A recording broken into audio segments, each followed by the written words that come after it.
مسئلے تین ہیں: توحید، رسالت اور آخرت۔ انہی تین مسئلوں پر دیگر عقائد متفرع ہیں۔ مثلاً توحید یعنی تمام کائنات کا معبود صرف ایک اللہ ہے، ان کے علاوہ کوئی معبود نہیں ہے، اور انہوں نے اپنے مکلف مخلوقات کی رہنمائی کے لیے رسالت کا سلسلہ قائم کیا ہے، اور رسولوں کے ذریعے سے انسانوں کو، جنات کو اپنی مرضی بتلائی ہے کہ میری بندگی اور میری عبادت اور میری فالوئنگ اس طرح کرو، اطاعت اس طرح کرو۔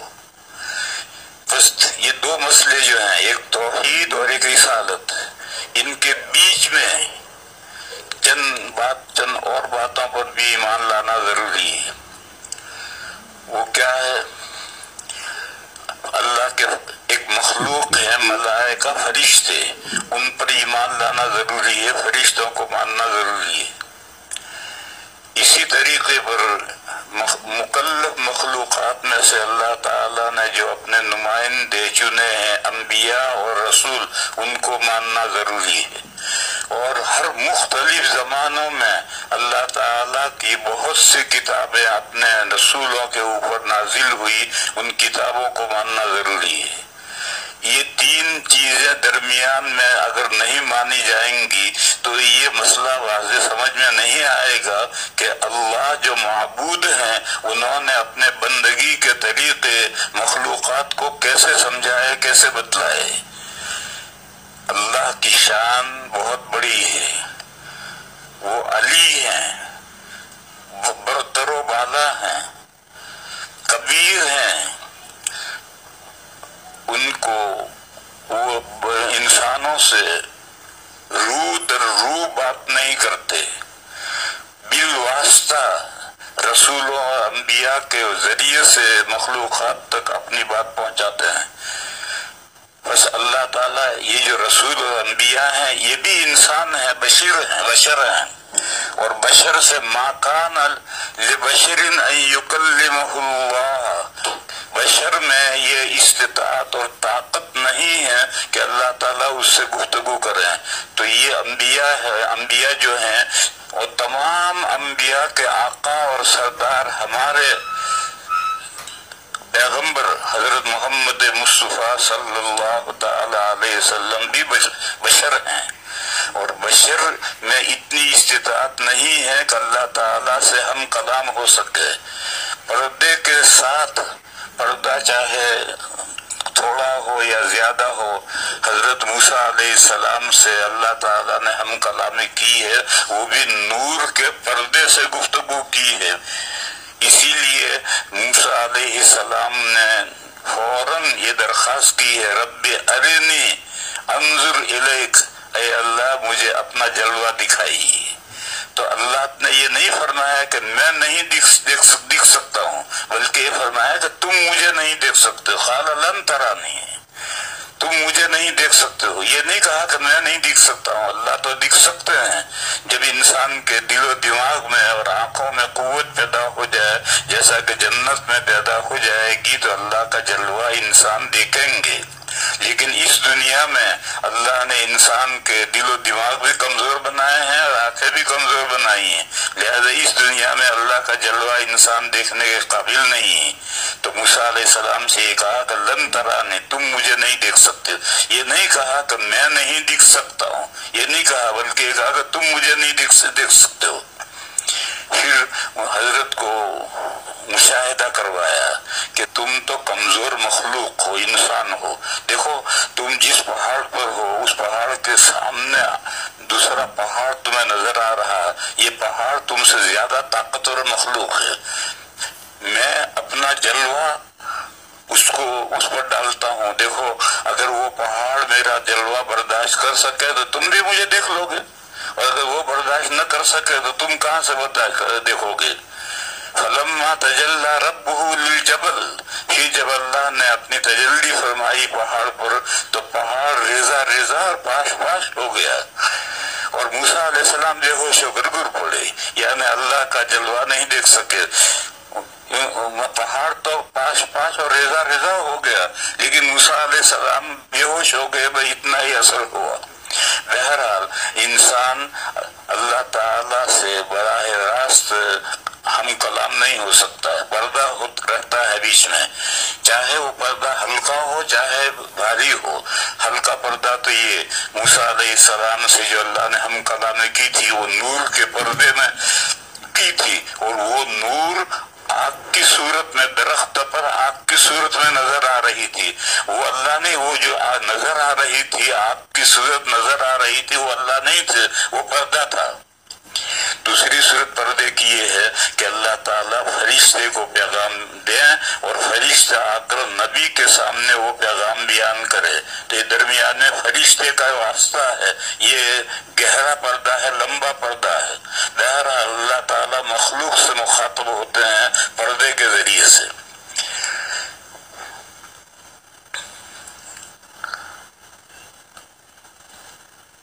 تو اب یہ تین فرعی عقیدے ہوئے، اللہ کے فرشتوں کو ماننا، اللہ کے رسولوں کو ماننا، اللہ کی کتابوں کو ماننا۔ اسی لیے حدیث جبرائیل میں جو نبی پاک صلی اللہ علیہ وسلم نے 7 عقیدے بتائے ہیں، ان 7 عقیدوں میں یہ 3 عقیدے بھی بتائے ہیں۔ تو یہ فرعی عقیدے ہیں، یہ بنیادی عقیدے نہیں ہیں۔ بنیادی عقیدے تو توحید اور رسالت ہیں، اور توحید اور رسالت کے درمیان میں یہ عقیدے ہیں۔ پھر انسان نے زندگی گزاری، زندگی گزار کر کے اس دنیا میں مر گیا، مر کر کے قبر میں چلا گیا، روح برزخ میں چلی گئی، عالم قبر میں چلی گئی۔ پھر اس کے بعد میں آخرت ہے، اس آخرت کا عقیدہ بنیادی عقیدہ ہے۔ رسالت کے بعد آخرت کا عقیدہ بنیادی ہے، بیچ میں 3 عقیدے فرعی ہیں۔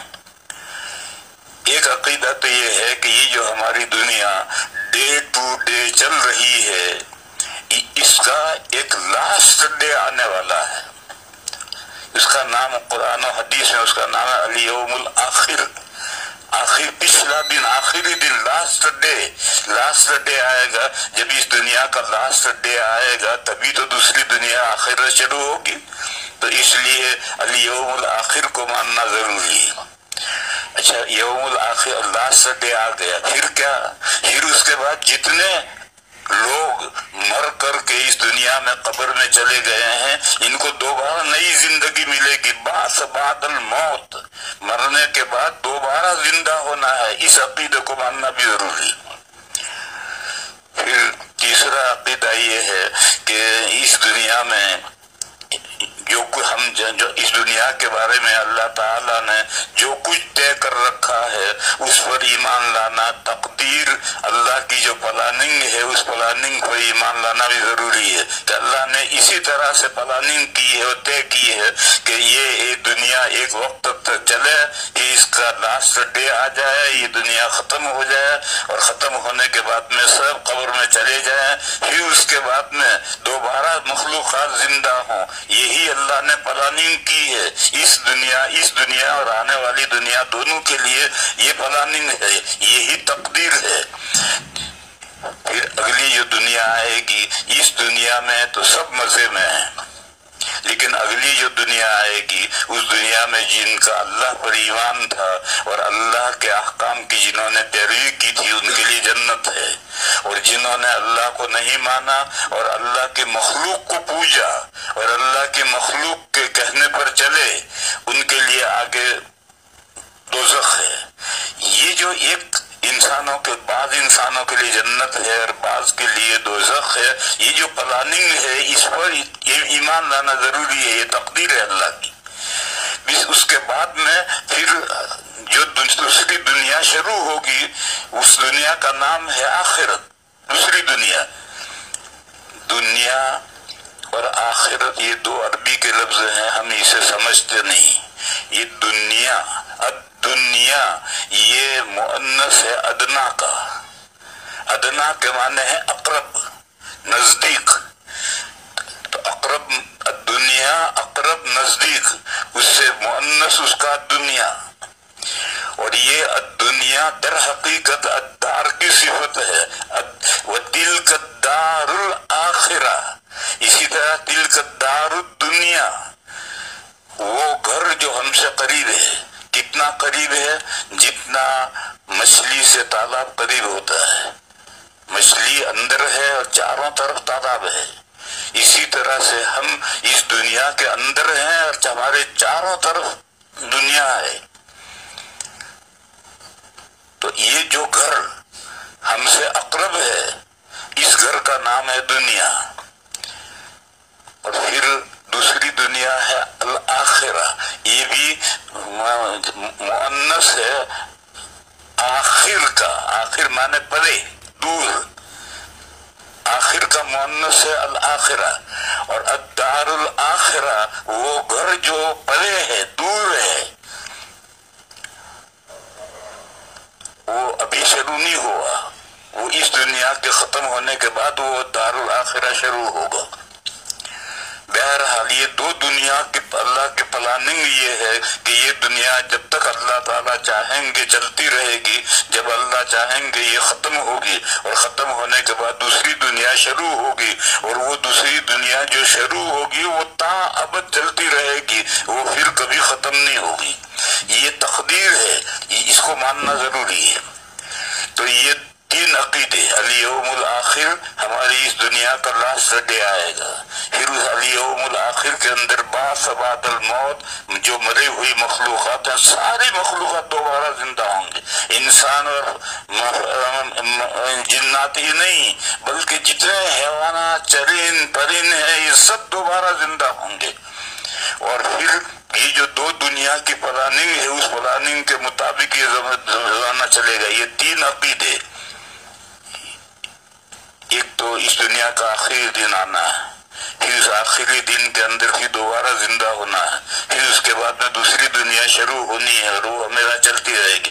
یہ تین عقیدے بیچ میں ماننے ضروری ہیں، رسالت اور آخرت کے بیچ میں، تو تین یہ اور تین یہ، چھ، اور توحید اور رسالت، 7-8 عقیدے، یہی عقیدے ایمان مفصل میں بھی لیے گئے ہیں اور ایمان مجمل بھی لیے گئے ہیں۔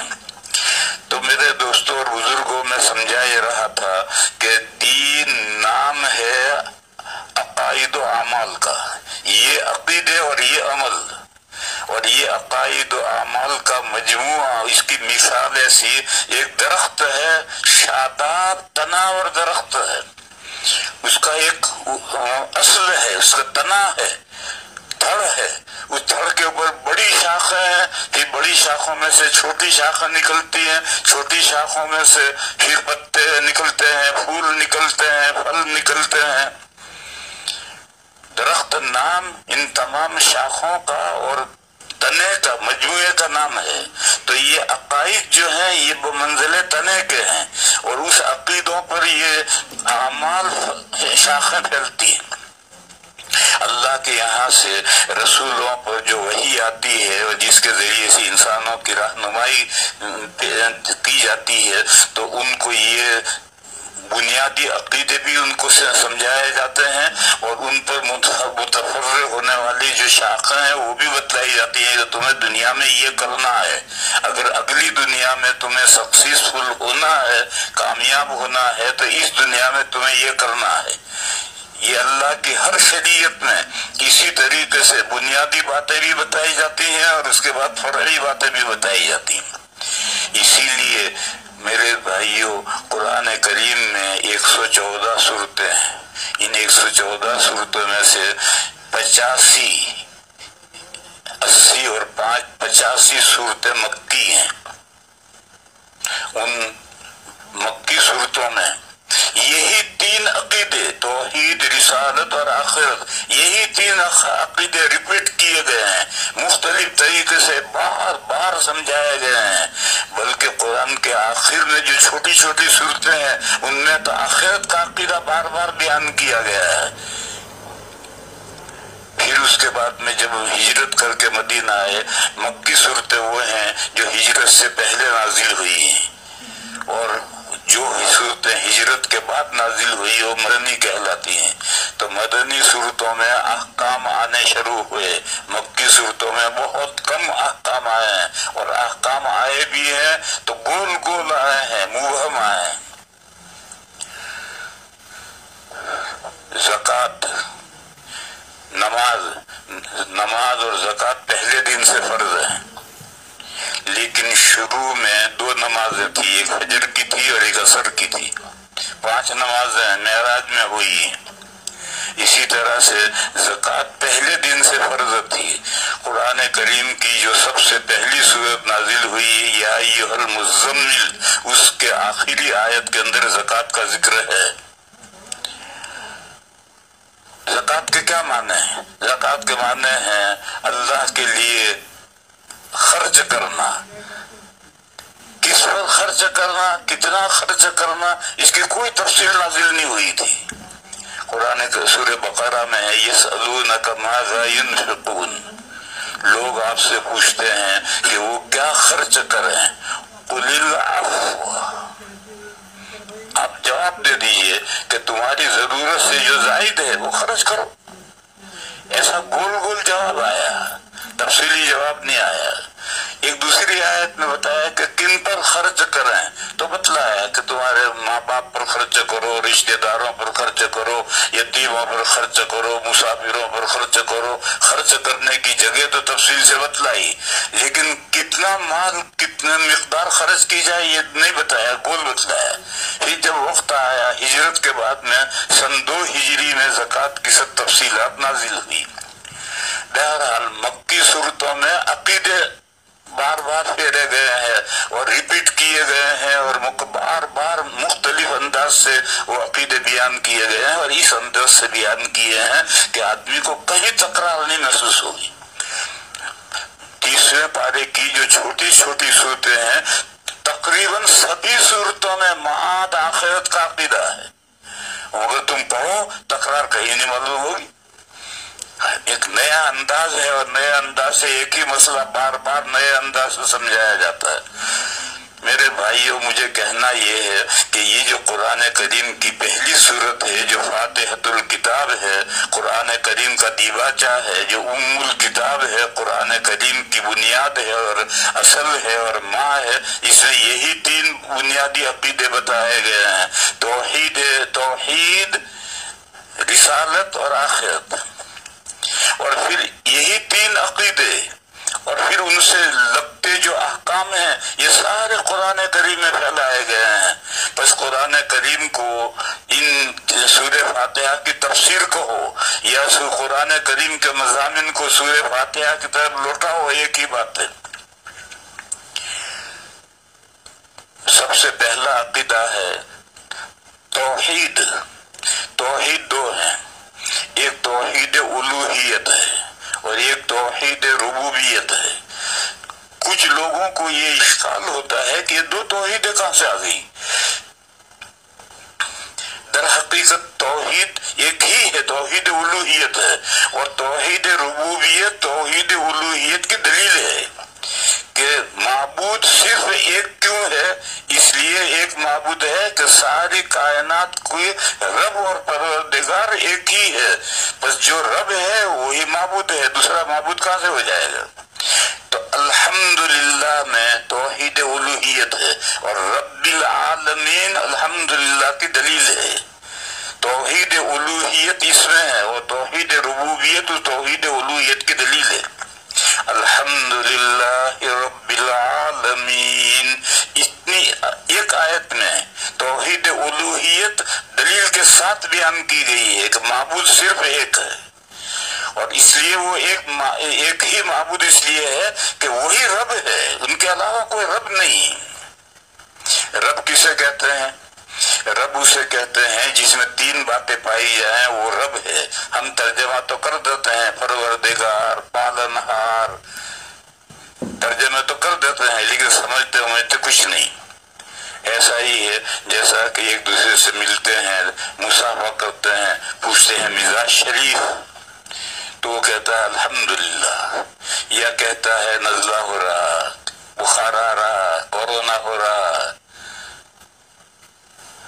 اور دونوں سے پوچھو کہ مزاج کس پرندے کا نام ہے، تو نہ یہ جانے کہ مزاج کیا چیز ہے، جانتا کوئی نہیں. اسی طریقے پر ہم پروردگار، پالنہار ترجمے تو کر دیتے ہیں، لیکن اس کا مفہوم نہیں سمجھتے کہ کیا مفہوم ہے. اس لیے سمجھو، تین چیزیں رب ہونے کے لیے تین چیزیں ضروری ہیں. جس ہستی میں یہ تین باتیں پائی جائیں گی وہی رب ہے، اس کے علاوہ کوئی رب نہیں ہو سکتا. پہلی چیز تو ہے نتھنگ کو تھنک کرے، نیست کو ہست کرے، کسی چیز کو عدم سے وجود میں لائے. سب سے پہلی شرط یہ ہے. اور جو نتھنگ کو تھنک نہیں کر سکتا، نیست کو ہست نہیں کر سکتا، وہ معبود نہیں ہو سکتا. وہ ایک ہی ہستی ہے جس نے نتھنگ کو تھنک کیا. قرآن کریم میں ہے هل أتى على الإنسان حين من الدهر لم يكن شيئا مذكورا. بالتحقیق انسان پر ایک لمبا زمانہ گزر چکا ہے کہ وہ کوئی، اس کا کائنات میں کوئی تذکرہ ہی نہیں تھا. هل أتى على الإنسان حين من الدهر لم يكن شيئا مذكورا. یہ تو جب آدم علیہ السلام کے پیدائش کا وقت آیا اور اللہ نے فرشتوں کے سامنے یہ بات ڈکلیئر کی کہ میں زمین میں اپنا خلیفہ بنانے جا رہا ہوں، تب انسان کا تذکرہ کائنات میں شروع ہوا. اس سے پہلے کتنا زمانہ گزر چکا ہے، اللہ بہتر جانتے ہیں کتنا زمانہ گزر چکا ہے. انسان کا کوئی ذکر تھا ہی نہیں. تو جیسے انسان معدوم تھا، تذکرہ بھی نہیں تھا، کوئی جانتا بھی نہیں تھا کہ یہ بھی کوئی مخلوق ہے. کہ جب وقت آیا تو اللہ نے انسان کو نیست سے ہست کیا، آدم علیہ السلام کو پیدا کیا. آدم علیہ السلام وجود میں آ گئے، تب ان کے ذریعے سے ان کی قیامت تک کی اولاد کا تذکرہ شروع ہو گیا. تو رب ہونے کے لیے ایک ضروری ہے کہ کسی چیز کو عدم سے وجود میں لائے، نیست سے ہست کرے. دوسری شرط یہ ہے کہ جس چیز کو عدم سے وجود میں لایا ہے اس کے بقا کا سامان کرے.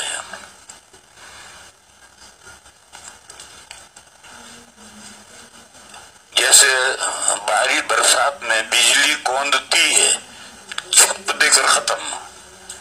اگر مخلوقات اس طریقے سے وجود میں آتے ہی ختم ہو جائیں تو کیسے کام چلے گا؟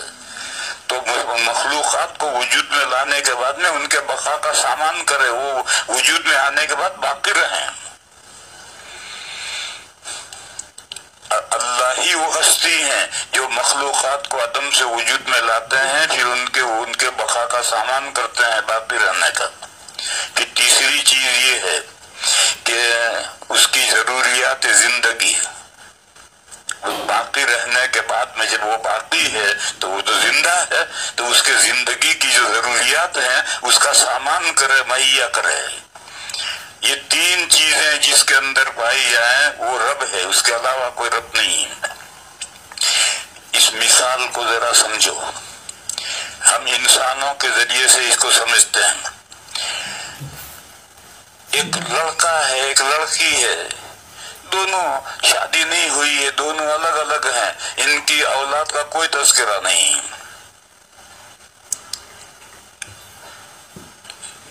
کچھ لوگ کھجور لے کر آتے ہیں، حضرت اسے چبا دیجیے. کیا کرو گے بھائی؟ کہ تہنیک کرنی. تو میں کہتا ہوں بچہ لا کہاں ہے؟ اس لیے کہ تہنیک تو میں کروں گا، بچہ لاؤ، میں کھجور لاؤ. میں کھجور کو بہت باریک چبا کر کے انگوٹھے پر لے کر آہستہ سے اس کے منہ میں رکھ کر اس کے تالو میں چپکا کر کے دباؤں گا، خاص انداز سے دباؤں گا. اس سے بچہ گلے کی بیماریوں سے محفوظ رہتا ہے، وہ جہوری صوت ہوتا ہے، آواز بلند ہوتی ہے.